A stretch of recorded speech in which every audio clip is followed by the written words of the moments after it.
पहले सरकार में तो आ जाए प्रभु, आपसी मतभेद तो इनके खत्म हो। जिस तरीके से in fighting with in the alliance चल रही है महागठबंधन में, और जिसकी वजह से महागठबंधन पूरी तरीके से कोलैप्स हो गया, उसके बाद भी अगर इनको ऐसा लगता है कि ये सत्ता में आएंगे, तो मुझे लगता है कि ये मुंगेरी लाल के हसीन सपने जागते हुए भी ये लोग सपने देखने का काम कर रहे हैं। आज इतने दिनों के बाद तो इनको याद आया कि बिहार में चुनाव चल रहे हैं और मीडिया को आके कम से कम हम संबोधित करें और हम बताएं कि हम और क्या सोच रख रहे हैं। कहाँ थे इतने दिनों से ये लोग? एसी कमरे में बैठकर सिर्फ अपनी महत्वाकांक्षाओं के विवाद को सुलझाने का काम कर रहे थे। अभी थोड़ी देर पहले कांग्रेस के चुनाव प्रभारी अशोक जी भी आए। आज उनको याद आया है कि भैया वो चुनाव प्रभारी बने हैं जब पूरी तरीके से महागठबंधन खत्म हो गया, ध्वस्त हो गया, धराशायी हो गया। उसके बाद तो इनको याद आया कि आए हम लोग बैठे बातचीत करें।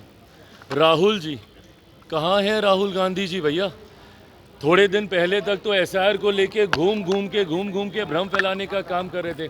क्या ये नैतिक जिम्मेदारी इन दो घटक दलों के नेताओं की नहीं बनती थी, तेजस्वी जी और राहुल जी की नहीं बनती थी, कि भैया बैठे और मैच्योरिटी के साथ जितने घटक दलों के बीच में विवाद चल रहा है उसको हम सुलझाने का काम करें? ये पूरा प्रकरण ये दिखाता है कि जो घटक दल, जो गठबंधन आपस में 5-6 घटक दलों को ही एक साथ नहीं रख सकता, तो वो बिहार की 14 करोड़ जनता को क्या एक साथ रखेगा? हकीकत है महागठबंधन समाप्त है जब आप एक दूसरे के सामने ही आपने प्रत्याशी उतार दिए।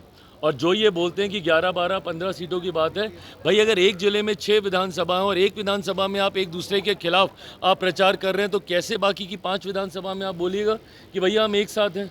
वो जिला अध्यक्ष एक विधानसभा में जाके दूसरे दल के नेता को कोसेगा और बाकी 5 विधानसभा में उनका साथ देगा? ऐसा नहीं होता है भैया राजनीति में।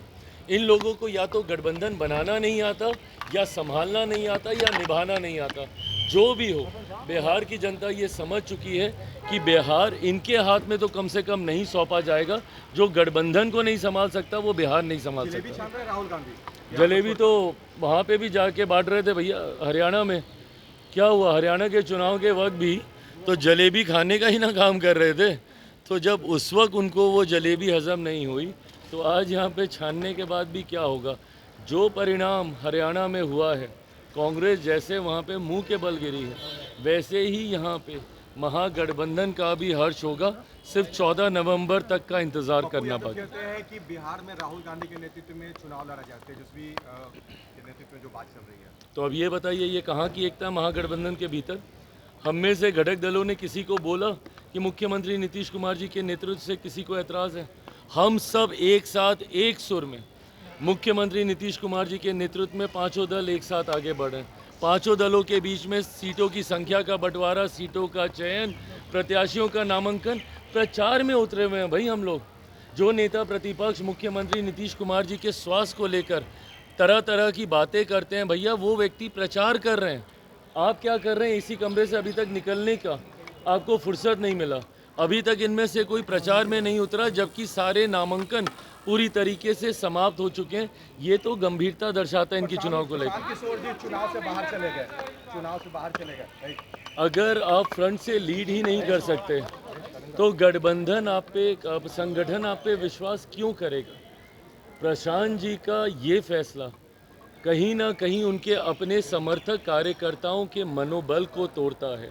अगर नेता में ही हिम्मत नहीं है कि वो सामने आके संगठन को लीड कर सकें, तो भैया उनके लोग, उनके नेता, उनके कार्यकर्ता क्यों मेहनत करेंगे, क्यों लड़ेंगे, या कोई उन पे क्यों विश्वास करेगा? जबकि खुद जो दूल्हा है उस संगठन का, जिनके नेतृत्व में पूरा संगठन आगे बढ़ रहा है उनका, जब वही चुनाव लड़ने से डर रहे हैं तो कोई दूसरा क्यों आएगा?